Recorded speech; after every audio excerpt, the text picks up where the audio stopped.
বোলপুর থানার আইসির বিরুদ্ধে অনুব্রত মণ্ডলের কাছে ভুরি ভুরি অভিযোগ, মুখ খুললেন অনুব্রত মণ্ডলও।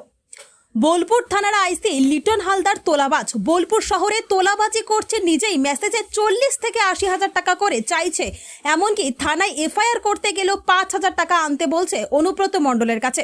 এমন বহু অভিযোগ জমা পড়েছে, তা নিয়ে মুখ খুললেন বীরভূম জেলা তৃণমূলের প্রাক্তন সভাপতি অনুব্রত মণ্ডল।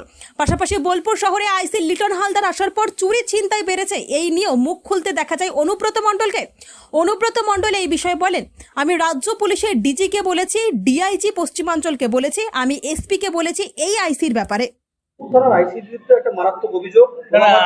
আমি বলি যে নাগরিক কমিটি দিয়েছে, সে আপনারা জানেন ব্যবসা ইউনিয়ন দ্বারা ছিল, ও যাকে তাকে মেসেজ করে টাকা চাইছে 70,000 80,000, এফআইআর করতে গেলে বলছে 5,000 টাকা নিয়ে এসো। এটা আমি অলরেডি এসপি কে জানিয়েছি, আমি আজ থেকে 2 মাস আগে এসপি কে জানিয়েছি। ওর সম্বন্ধে কালকে সিঙ্গিতে একটা ছেলেকে হাতটা 6টা টুকরো হয়ে গেছে, রডে করে মেরেছে, যারা মেরেছে তাদের কাছ থেকে টাকা খেয়ে নিয়েছে। এখন তো অভিযুক্তরা কেউ গ্রেফতার হয়নি। হ্যাঁ, 2টো ফালতু লোক অ্যারেস্ট হয়েছে, যে অরিজিনাল স্বপন তাকে এখন অ্যারেস্ট করা হয়নি। স্বপন এবং সঞ্জীব মুখার্জি, স্বপন এরা এখন অ্যারেস্ট হয়নি। এবং সাংঘাতিকভাবে মারধর করা হ্যাঁ, হয়েছে। আপনারা দেখিয়েছেন, টিভিতে দেখিয়েছেন। এই অরাজকতা বোলপুর শহরে চলছে। কিন্তু বোলপুর তো একটা হেরিটেজ শহর। কি করবো তা, যদি এই ধরনের আইসি আছে, আমি এসপি কে বলেছি, আমি অ্যাডিশনাল এসপি কে বলেছি, ডিআইজি কে বলেছি, সামথিং কে বলেছি, এই আইসি রেজিস্টার সামথিং কে বলেছি। মুখ্যমন্ত্রী জানাবেন? আমি তো অলরেডি সবাইকে জানিয়েছি, এই আইসি রেজিস্টার সবাইকে জানি, এমনকি আমি আমাদের রাজীব কুমারকে জানিয়েছি, ইমিডিয়েটলি তুলে না হোক, নাহলে বোলপুরের পরিবেশ নষ্ট হয়ে যাচ্ছে। তারপরে রাত্রি 12টার সময় ও যেসব জায়গাতে আড্ডা করে, সেগুলো শুনলে অবাক হয়ে যাবে।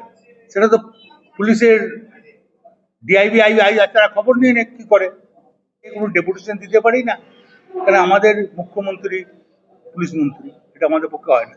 সাধারণ মানুষকে দিলে আমরা মানা করি। আজকে তো বোলপুরের বাসিন্দারাই এটা করেছে।